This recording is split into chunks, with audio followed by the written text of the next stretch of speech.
Community Viewpoint with Maria Hurst.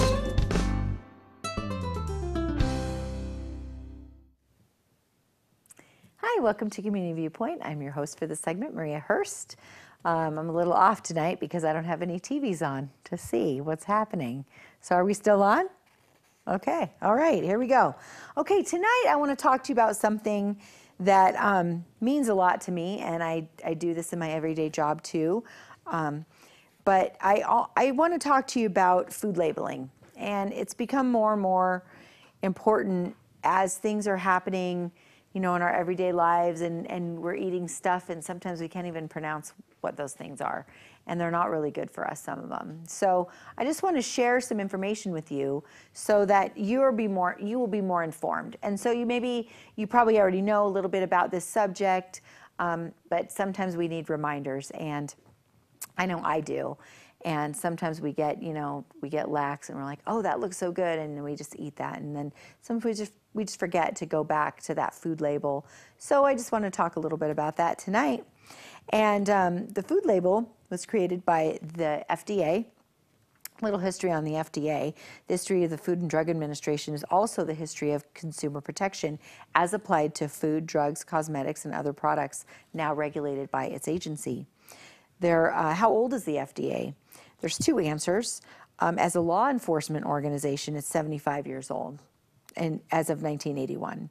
But as a scientific institution, it dates back to 1862, when Charles M. Wetherill, first chemist of the new Department of Agriculture, set up a laboratory and began to analyze samples of food, soils, fertilizers, and other agricultural substances. The federal concern for drugs started with the establishment of the U.S. Customs Laboratories to administer the Import of Drugs Act in 1848. I'll just give you a couple more little tidbits about it. I highlighted a couple little things. Conditions in the U.S. and food and drug industries a century ago can hardly be imagined today. Use of chemical preservatives and toxic colors they were virtually uncontrolled, like they're controlled today. They started experimenting back in 1902 with some additives, and they deemed that they should only be used when necessary. So there was a book that came out, and it was by Upton Sinclair, called The Jungle, precipitated legislation expanding federal meat regulations to provide continuous inspection of all red meats for interstate distribution and a more rigorous type of control that provided by the Pure Food Bill. Then there was the Wiley Act. There's all different. I could go on all day about the Food and Drug Administration. And let's see, I think anyway. They also instituted the food label. I'm getting off topic here a little bit. So, food facts. I pulled this off the FDA website. You can go to fda.gov and you can find out all kinds of awesome information. So much information. So, using the food facts on the food label. Have you ever read the food nutrition facts label and wondered serving sizes, percentage of daily values? What do they mean?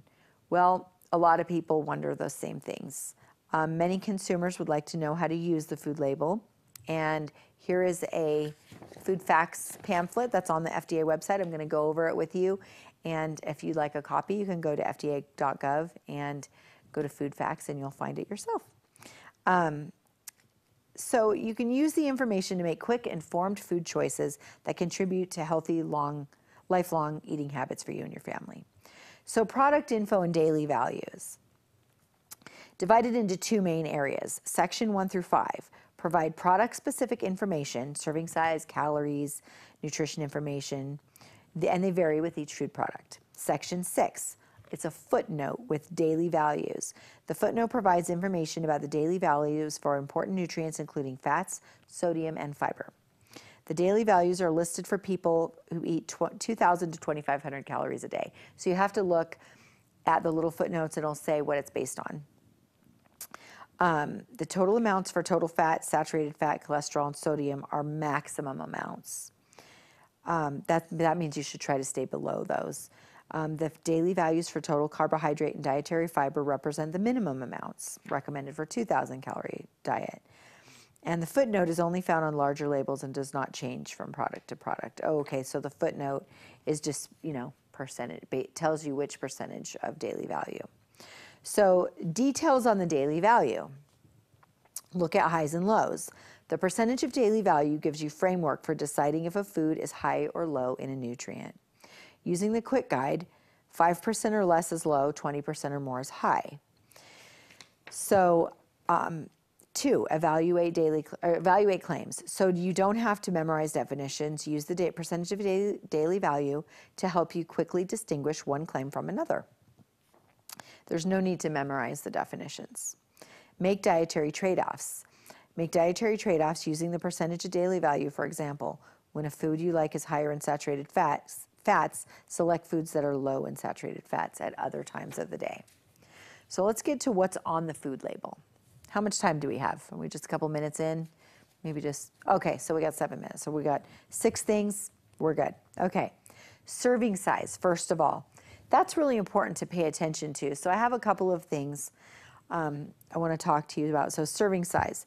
The section is the basis for determining the number of calories, amount of each nutrient, and percentage of daily value of a food. So here I have some raisins. We're going to do a couple little comparisons. The serving size is a quarter of a cup. The serving size on these fruit snacks is 11 pieces, which is much less than a quarter of a cup. We've got 100 calories for the fruit snacks and 120 calories on the raisins, but your serving size is only 11 pieces. So a quarter cup is probably 22 to 30 pieces, and that brings the same amount for 120 calories for raisins, going up to over 300 calories for the same amount of these fruit snacks. So serving size is real important when you're looking at, this may say 100 calories and this may say 120, but serving size is real important on that. Amount of calories, we just talked about that a little bit. If you want to manage your weight, lose, gain, or maintain, the section is especially helpful, especially if you're working on, if you're working on 1,200, 1,600, 1,800, 2,000 calories a day. That way you can add them up better. It's listed on the left-hand side, and these total calories mean that many calories per serving. And remember that a fat-free product is not necessarily a low-calorie product. Limit nutrients that are in the fat section. So eating too much fat, including saturated fat and trans fat, and coming soon, trans fat will no longer be allowed to be in foods coming soon. But eating too much fat can increase cholesterol, sodium. It can increase your risk of certain diseases. So heart disease, cancer, high blood pressure. You want to stay below those recommended of 100% per day, well below those types of things, because those are the bad ones. Get enough of the nutrients that are at the bottom. So the bottom part of the label, so I'm going to show you the bottom. The ones we're talking about with the fats are kind of like right underneath the calories. Then the bottom part of the label is your healthy nutrients right there. You want to get enough of those. Americans often don't get enough fiber, vitamin A, vitamin C, calcium, or iron in their diet. Eating enough of those nutrients can improve your health and prevent diseases. So you can also do a little project that my coworker Paula did at work, and she was counting all her calories, did her little report on how much nutrients she was getting out of her food, and so then started a vitamin, because you don't always get all of what you need every day from some of your foods. Sometimes we're lacking in some of that. So a multivitamin is good for each day. Talk to your doctor, or, look at the store and compare the labels and see which one you like best on that. So let's talk about percent of daily value. The section tells you whether the nutrients, total fat, sodium, dietary fiber, etc., in one serving of food contribute little or a lot to your total diet. The percentage of daily value are based on 2,000 calorie diet, most of the time, sometimes 2,500. Each listed nutrient is based on 100% of the recommended amounts. Sometimes you'll see like a food that's high in sodium, and it might say, might have 1,000 milligrams of sodium in it. So that's like that's really too much. You can go to the FDA.gov to get copies of these. You can also go to choosemyplate.gov, and they have My Super Tracker. It's a food tracker. You can enter all your foods in there, and you can print reports that'll tell you if you're getting the right percentage of daily value. So anyway, for the last couple minutes, I want to just compare these labels. So we already compared the raisins versus the fruit snacks. So let's compare cereals. So we have one cereal that the ingredients, so I'm going to read the ingredients. Whole grain oats, corn, starch, sugar, salt, tripotassium, phosphate, vitamin E, and a little bit of preservatives to add for freshness. Added vitamins also, vitamins and minerals, calcium carbonate, iron and zinc. So the added vitamins, I'm not going to read all the added vitamins, but those are just strictly vitamins. Then you go to this other cereal that's got a little more sugar. So you still have whole grain oats, sugar, oat flour. Now you're looking at corn syrup, modified cornstarch, dextrose, salt, gelatin, trisodium phosphate. Yellows 5 and 6, red 40, blue 1, other color added, natural and artificial flavors, and then added preservatives and all the vitamins. So it's not the worst cereal you could eat in the world. It tastes delicious, but you can see the difference in the ingredients. And then also the nutrition facts panel, you're looking at 1 cup is 100 calories for the one that didn't have as many ingredients, and the other one is 110 calories for 3/4 of a cup. So now you can see like where the serving sizes greatly affect your serving sizes. I mean your calorie intake. Drinks. This is sparkling water. This is a soda, 140 calories, 0 calories, but you still get the fizz. Pastas too, making your own mac and cheese or your own pasta mixes.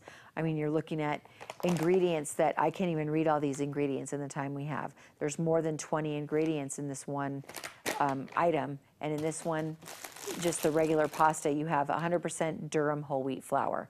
That's it. That's all that's in that. And then you can just add your own cheese sauce and make it, make your own pasta mixes. So just little tips. I hope you have fun with it as I did, and happy food label researching and happy eating.